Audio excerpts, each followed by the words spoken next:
Hi, in this video I'm going to fix switching between selection tools.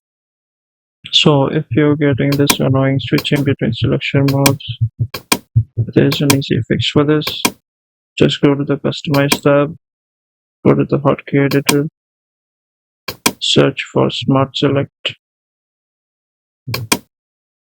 remove the assigned key. Next, go to the search panel and search for Select Object.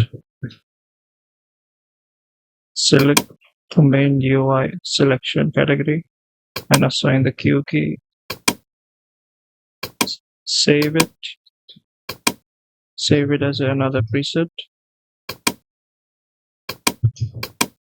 There you have it. Now you can switch between without changing the selection tool, and you can always go ahead and switch between the different selection types.